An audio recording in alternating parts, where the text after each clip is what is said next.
I spent over 20 some odd years on the street, people. And I say this every day in violation of both God's laws and the laws of man.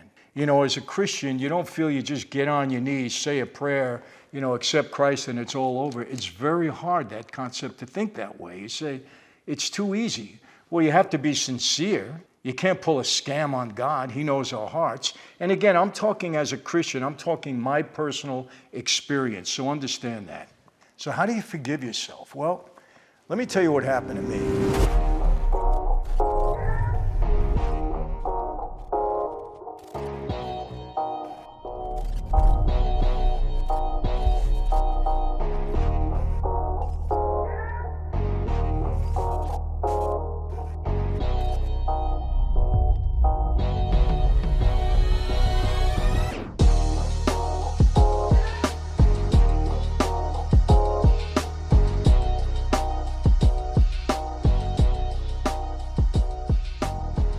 Hey everyone, welcome to another Sit Down with Michael Franzese. Hope everybody is doing well. All is very good, very blessed on this end.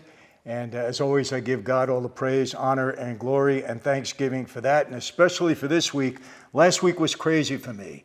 I had an appointment with the audiologist because I have this condition called tinnitus or whatever. No big deal. Just get a ringing in your ears, so they're fixing that. Then I had a 3.5-hour root canal. That was miserable. I hate root canal. Hate anything to do with my teeth, anything, but don't like the dentist.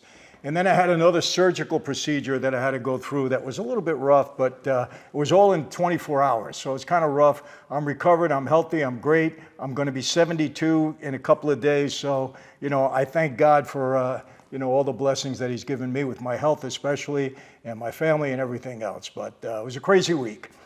And before I get started, I want to mention, you know, June 24th in Lorain, Ohio. I'm going to be there. I've been getting so many good messages from all you people in Cleveland. Lorain is right outside of Cleveland. Can't wait to get there. Going to visit Little Italy. It's going to be a great event. Tickets are selling very, very well. We're going to have a good evening, people. Going to do about 70 minutes on the stage. Then we do a VIP deal. Q&A, we take photographs. I got some books for you. We're going to have a great time. And so many people have been so supportive from the city of Cleveland. We're going to talk about some of the mob history there too. So that's coming up June 24th, Lorain Theater. You can go online, I think at the Lorain Theater, and buy your tickets. Listen, I have to tell you, people, we passed 1 million subs mainly because most of you want to hear the mob stories.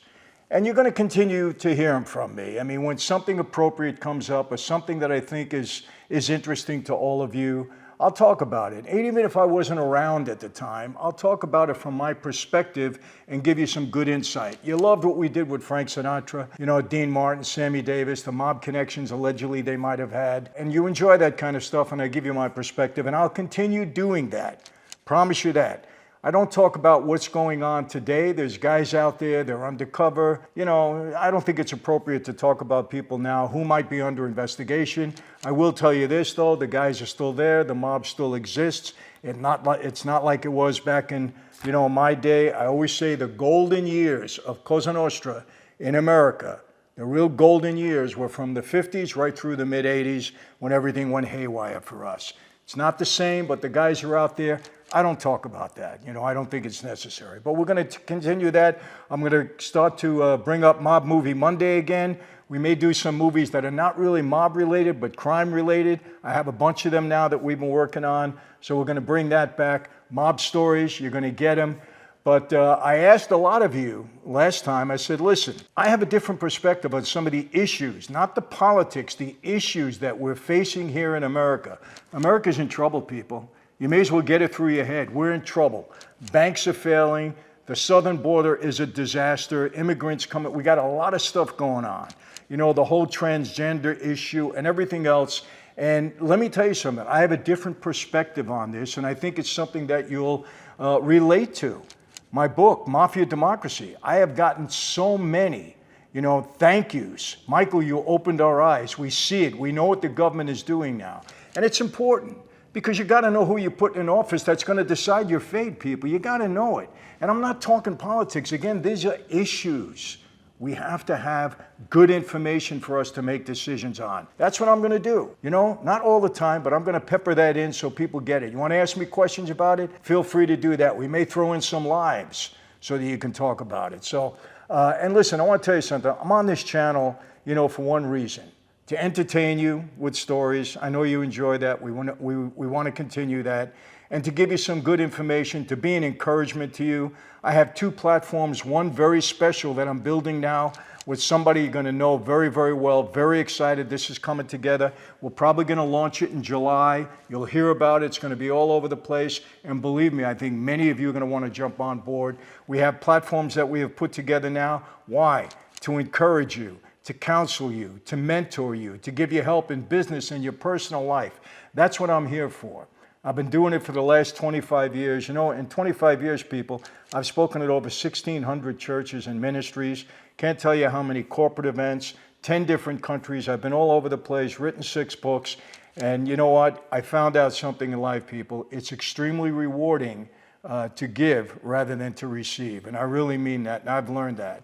And you know, listen, I'll probably take some heat from this because there's always people online. Oh, Michael, listen, you know, your religion is a fake. You're hiding behind it. You know what? I've been a Christian now for 25 years. 25 years, people. If you think I'm that good at hiding behind something, please. I've spoken to millions of people around the world, 1,600 churches, ministries. I've been in prisons, juvenile halls, spoken to so many kids, you know, tried to get them out of a bad situation, worked with all the pro leagues, over 300 universities.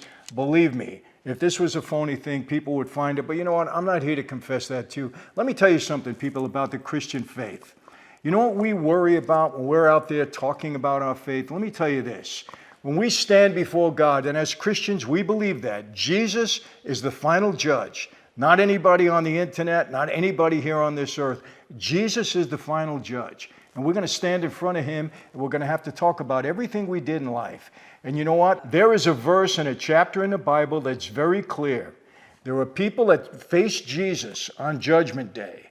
And they looked at Jesus and said, we casted out demons in your name. We preached the gospel. We helped people all over. And Jesus looked at them and said 4 horrifying words, words you never want to hear. He said, I never knew you. And you know what that means? If I'm a hypocrite, if people out there are hypocrites, don't worry about it. You don't have to call me out. God is going to take care of that. And it's going to be judgment like nobody would ever want in their life. And you know what? I fear that. I'll be honest with you. And if I was going to be a hypocrite and phony, that's what I fear the most in life, not anybody else talking about it. So I wanted to bring that out because, you know, people, every time I mention the Lord, oh, he's, you know, not every time, but there's a lot of people out there. You know how it is online. They ramble, oh, you know what, Michael, this is not true. And he's using his religion and all that kind of stuff. People, don't worry about it. God will take care of that if that's the case, okay? I rest my case on that. But what I want to do today, there's so many people over the last 25 years that I have spoken to directly, that have messaged me, emailed me, social media, you name it, that have come to me. This is one of the main issues that people face. Michael, how did you forgive yourself? I can't forgive myself for things that I've done in the past. How do you forgive yourself? You know, and it's tough. Forgiveness is tough. You know, forgiving somebody that hurt you in a way is tough.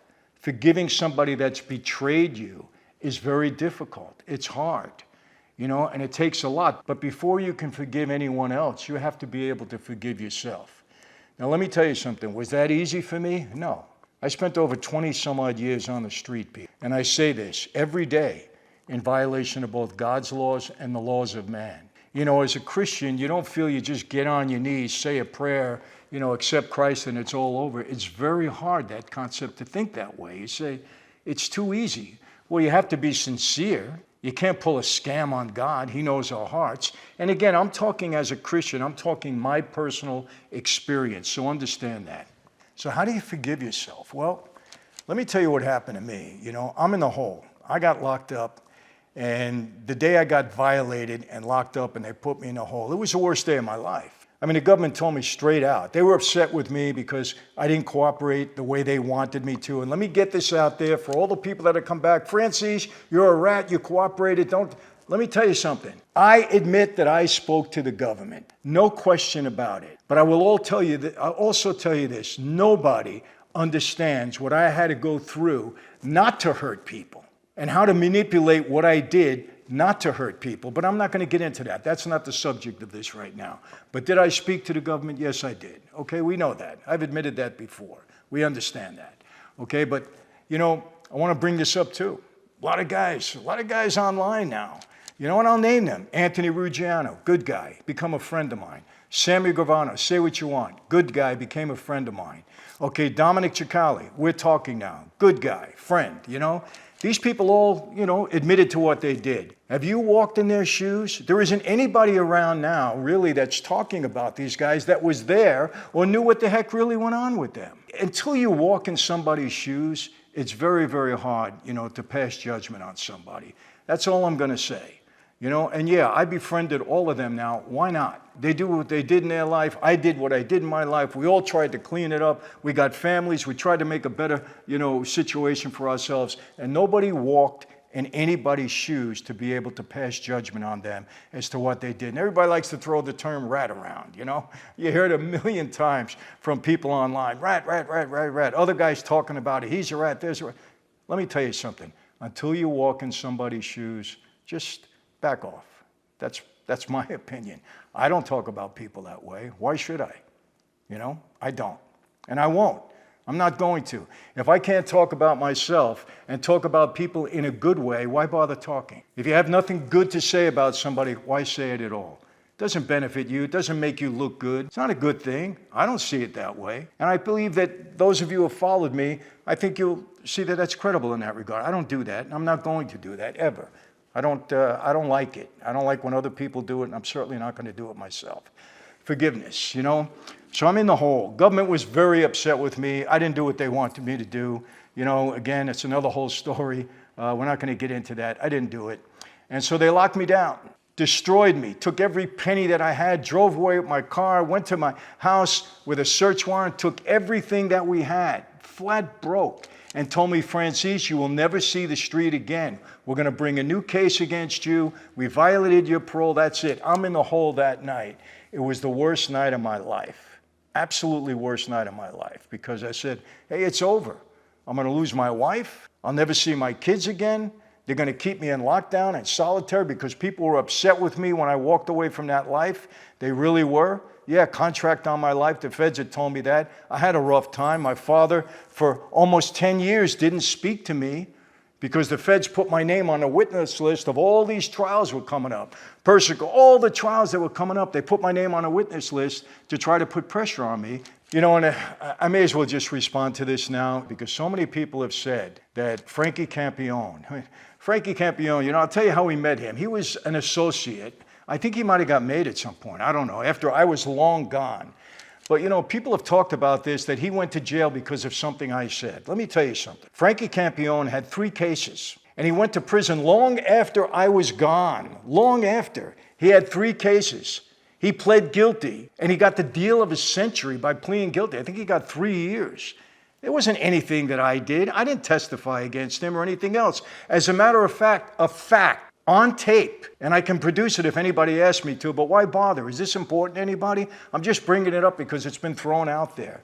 On tape, Frankie Campione, there was a bug in a ballpark in the bleachers, and Frankie was talking to this other guy, Chicky, and Chicky brings up my name because of the fact that I walked away from that life. And he said, Franzese should get killed. And he was ranting and raving. This is all on tape. And Campione turned to him on tape and said, but who did Franzese hurt? Now, if I put Frankie Campione in jail, would he have said that? His words, quote, who did Franzese hurt? That's exactly what he said.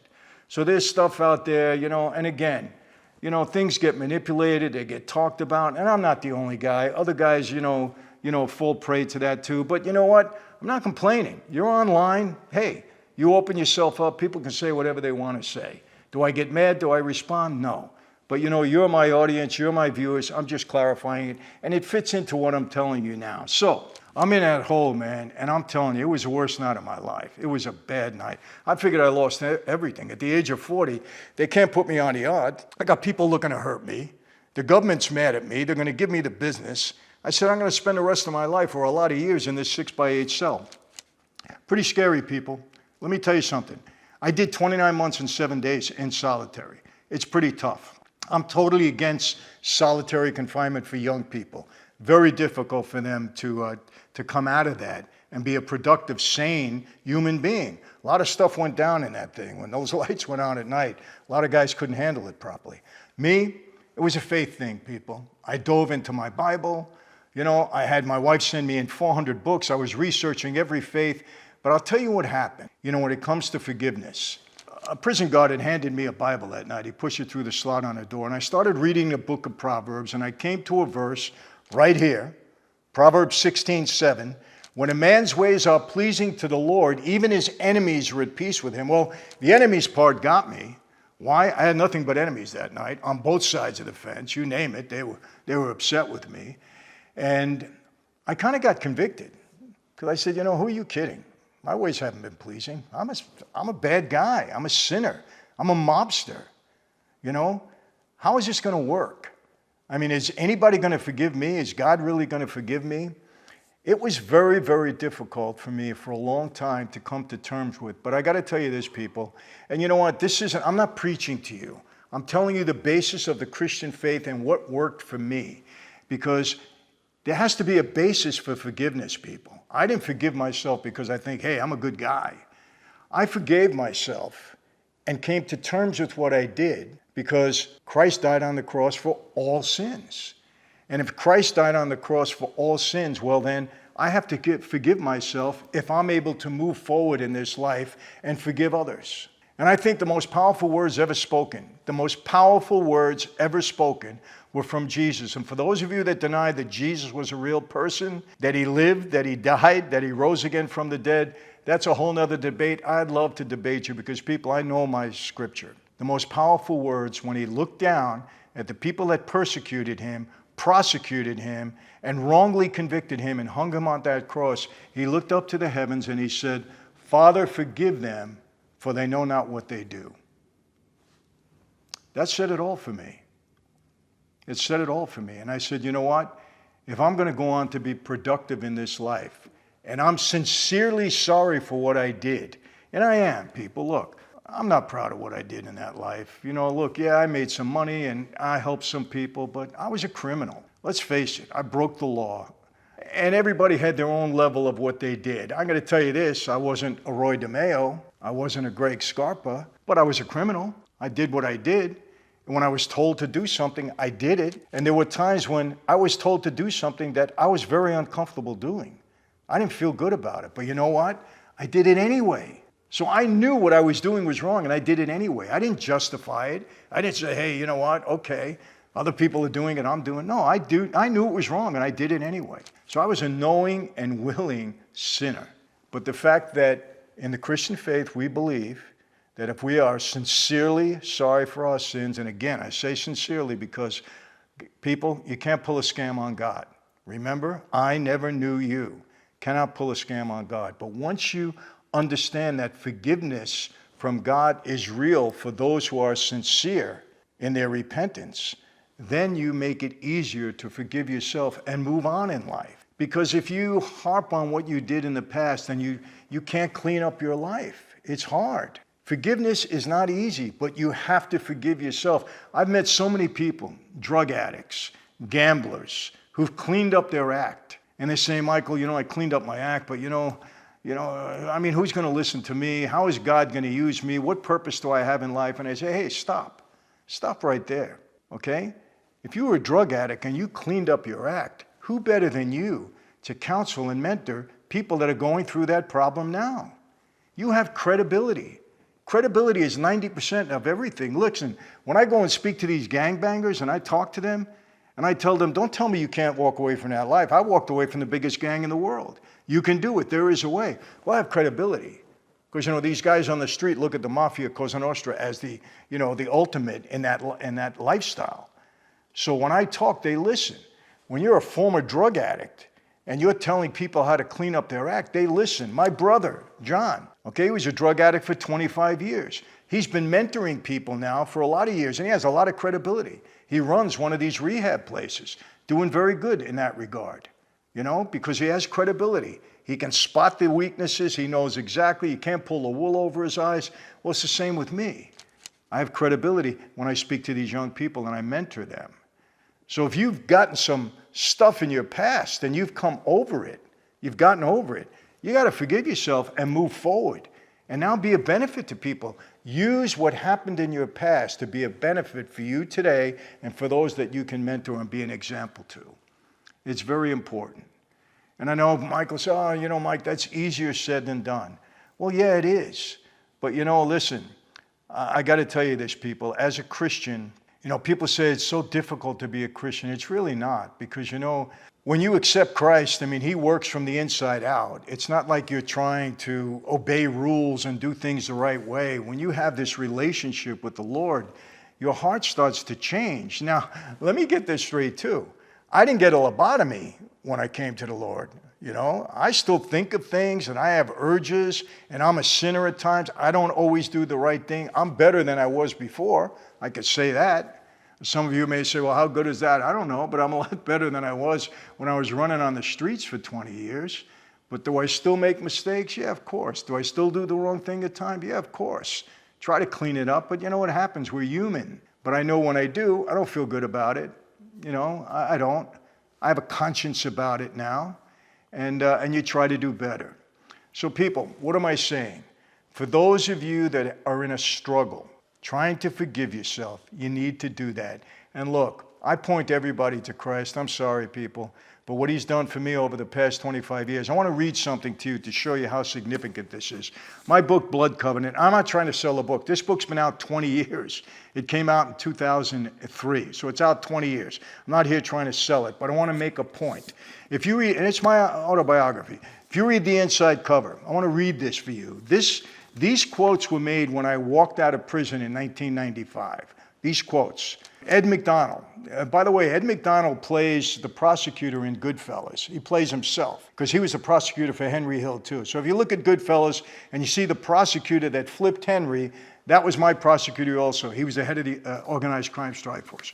Well, here's what he said when I walked out of prison. He went on national TV and he said, I wouldn't want to be in Michael Franzese's shoes. I don't think his life expectancy is very substantial. That was in 1995, because when word was on the street that I was going to get killed, everybody was upset about it. The title of this video, Bernie Welsh, who was the FBI agent who was on my case for a while, my father's case, he followed Ed to the podium on national TV and he said this, Michael Franzese will get whacked. That's what he said. Everybody predicted my death. Life magazine, if he holds to what he has promised, will mark the first time a high-ranking member of the Mafia will publicly walk away from his past and live. Fred Dannett, he wrote for Vanity Fair. Within a decade, Franzese had become one of the biggest earners the mob has seen since Capone, the youngest individual in Fortune magazine's survey of the 50 biggest Mafia voices. You know about that. He predicted my death also.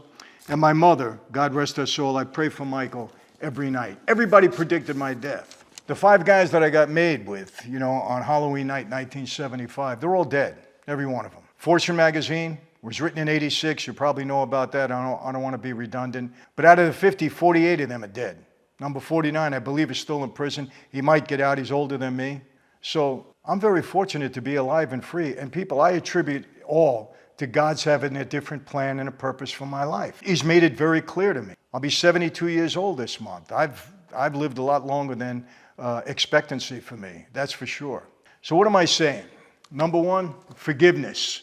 You got to forgive yourself because Jesus and God has taken the blame for all of us. He's taken the sin away from all of us. We need to forgive ourselves so that we can go on and, number 1, forgive others, and number 2, be a benefit in life. To those who have been given much, much is expected in return, and I've been given love. I've been given my life. I've been given my freedom. I've been given a family that I adore. I've been given a ministry that I never asked for. I've gotten a lot. Have I had struggles? You bet. Challenges? You bet. Have I been up and down and over and out and inside out, like Sinatra says? You bet. I've gone through it all. But you know what? I believe God has had my back through all of this, and I'm very thankful for it. So, forgiveness. Forgive yourself It's not an ego thing. You're not, being narcissistic about it. You're not saying, well, I'm so above everybody else that I can be forgiven. No, it's a struggle, but it's something that you need to do in order for you to be productive in this life, for yourself, your family, and for others. So, hopefully I answered some of the questions, because I get it. So I'm telling you, it's almost the number one struggle that people have, forgiveness. And, hopefully this will be helpful to you. And, I want to get into some of these things a little bit, and a lot has to do with my past, so you're going to hear stuff about that. I've read some places online say, oh, Michael's telling the same stories. No, I'm not. But if I'm relaying some of my experiences, when I'm giving my perspective about other things in that life, well, that's what we do. We draw upon our own experiences in order to give a perspective on something that might be going on now or in somebody else's life. So that's it. I hope you enjoyed it. We're going to end this. We promised 2 questions. So the questions are going to be read to me, and we're going to respond to them. And by the way, throw your questions. We're going to take 2 on every visit from now on. Sometimes I forget. And by the way, I want to say this. I make a mistake sometimes. I made a mistake in one video. I said this guy Barbosa was a made guy. Well, he was Portuguese. Couldn't be a made guy. So that was my mistake. A lot of people called me on it. If I make a mistake, people call me on it. It's okay. All right? I don't have a script here. I'm talking things. Every once in a while, I'll screw up. If you want to hold me to it or correct me, I appreciate it. I don't get mad. I accept it. I like it, as a matter of fact. It means you're paying attention, so that's great. So here's the 2 questions. First one, is there really a mafia out there other than the Ndrangheta? The answer is yes. Mafia has not gone away. Not at all. Cosa Nostra is there. Sicilian mob is there. It's not gone away. The Calabria mob is there, as we know. The 5 families still do exist in New York. They're lower in profile. You don't hear about them that much. They're not as powerful as we were. But yes, and it's not going to go away in my lifetime. The mafia will exist, especially in Italy, very strong in Australia and other parts of the world. But it's alive and kicking here in the United States. Absolutely. It's a great question. It's a personal question about me and my dad and our relationship after I walked away from the life. People, a lot of people talk about my relationship with my father, people that are trying to, ingratiate themselves, or people that may not like me, or whatever their reason is. And the people that are talking, I don't even know. Never met them, didn't know them, haven't heard from them, had no relationship with them whatsoever. But I'll tell you this, when it became public that I was walking away from that life, I was in prison, my dad was in prison. And I sent my dad a message. I said, Dad, look, you're not going to like what I'm doing, but I'm not going to hurt anybody. I said, so regardless of what you hear, he knew me. My dad knew that, I try to manipulate things at time, and I beat 5 cases. I worked very hard. I had a pretty good insight to the government. I fought for my dad to try to get his conviction overturned for many years. So I have a lot of experience with how the government works. So I told my dad. Now, I knew he wasn't going to like it. And while all of this stuff was going on, yes, I was subpoenaed to testify in the Norby Walters case, and I did testify. But I'll make this clear right now, too. I got subpoenaed. And when I got subpoenaed, I sent a message to Norby. I saved Norby's life 3 times. 3 times. Fact. My father wanted to kill him. Persico wanted to kill him. Corky Vastola wanted to kill him. And each time I saved his life. I gave him a lot of money, to be involved in the business that he was in. I went off to jail. While I was in jail, this whole thing blew up. I didn't know about it. He was threatening athletes, He was signing them before they were eligible, and he was threatening athletes when they tried to get away from him. Not me, but he was using my name and my father's name. So they were going to subpoena me, my father, and my brother to go in on this. When they came to me and I sent him word, I said, Norby, they want you to take a plea. I understand you're going to get 15 months. Lloyd Bloom was going to get 12. He refused. I said, oh, really? So I said, bring me in, I'll tell the truth. They subpoenaed me, I went in, and I told the truth. I was one of 25 witnesses against Norby. I was on the stand for exactly 35 minutes, and they took me off. The athletes that testified against him, the people from Notre Dame that testified against him, so many people testified against him. And yes, he was convicted. Did he do a day in prison? No. The conviction was overturned. And that's why I keep saying, nobody that I ever talked to the government about ever went to prison because of anything that I said. For Norby, okay? That's what happened. Now, was anybody going to get upset with me? No. Over Norby Walters? No. So you want to call that tactical, whatever? Was I upset with Norby? Yes, I was. Because he could have taken a plea. We did a lot for him throughout his life. A lot for him. But he refused. So that's what I did. So my father was upset. Yeah. We didn't speak for 10 years when all of this stuff was going on.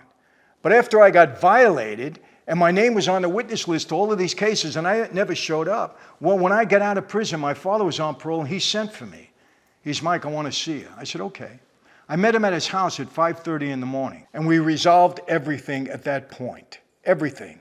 And that was in the late 90s. It was the late 90s. I'm sorry, late 90s. And everything was fine. Now I was out of the life. He told me, you can't do it. I said, Dad, I've done it. I said, I'm preserving my life and that of my family's. I said, our life was destroyed, our family life. I said, my mother's a mess. She can't stand you. All you do is argue with her because she blames you for everything that went wrong. My sister Gia died of an overdose of drugs. My younger sister died. Okay, she was a head case, and I don't mean that disrespectfully to her. Okay, and my brother John, what happened? He became an informant. He was a drug addict for 25 years. I'm not putting my family through that. I'm not. I'm not here to hurt anybody. I'm not mad at anybody. That's not what it is. But I'm going to do what I have to do, Dad, to get out of the life. I'm not going into any program or anything like that. And nobody out there of our guys has to worry about anything. That's it. I'll do what I have to do, but I'm going to make the government know I'm really out of this. I don't want to be bothered anymore. I'm out of the life. Okay. He accepted that. Accepted it. My father went back to jail. He was violated again. And then he got in trouble again. He got indicted on a racketeering case. And my brother testified against him. He got another 8 years. When he was in there, I communicated with my father when he was in jail. I visited him for over 20 years. I helped my family. I'm the one that supported my family when my dad went in. I'm the one that fought for him to get out. I can't tell you how many appeals I went through with him because that's my personal relationship with my dad that other people that are not in the know want to talk about. Now, my dad comes out of prison at the age of 100. Was I there? Yeah. I went and visited him right away. He was living with my sister Lorraine. But you know what? My dad was 100. My sister couldn't take care of him. She worked all day. He couldn't be alone. And he didn't want a nurse or anything in the house. And my sister lived in a small house. Me and my wife asked my father to come out and live with us in California. He didn't want to come. So he got put in the home. He needed care. My father couldn't go to the restroom by himself. He was in a wheelchair. He needed somebody around him all the time. Did I visit him? Yes, I did, several times. I have photos of everything. We visited several times. Yes, what could I do for him in there? Not much. He was still on parole. He was still reporting, believe it or not, at the age of 100, 101, 102. Oh, you never visited him. Yes, I did. And my father and I patched it up. And let me tell you this, for anything that's out there, my father got out on a statutory release date. They had to release him. He did not get a compassionate release. Nobody helped him get out. He got out at his statutory release date. That was it. So, did I go to my dad's funeral? No, I did not. Why? Because I was told not to, number one, and I didn't want to cause a scene there. And number two, I didn't want to be the subject of talking there because I knew who was going to be at the funeral. So I didn't go. Did I visit him quietly afterwards? Yes. Did I go to the cemetery? Yes. Okay? That's personal. That's between me and my dad. I love my dad. My dad loved me. Yes, we had our differences and we had our issues. Yes, there was stuff that went on. Okay? It's nobody's business. People want to talk about it, they can. It's nobody's business. That's me and my father. All right? And I haven't said it this way, but I am because somebody asked me the question, and you're entitled to the answer. Okay? That's it, people. How do I always leave you? Same way. Be safe. And I really mean that. This world is crazy. Crazy. Ladies, you got to have eyes behind your head. Be careful. It frustrates me because I have 5 daughters and my wife, and I'm concerned. We live in California, border state. I'm concerned, and I'm ready. Believe me. Be healthy. Listen, I found out last week, all these, the pain in the neck to go to the doctors, but you got to go. Take care of yourself. Eat right. Don't get overweight. Do the right thing. And yes, God bless every single one of you. And I really mean that, people. I really mean that. God bless all of you. Be safe. Be healthy. God bless. Yes. See you next time.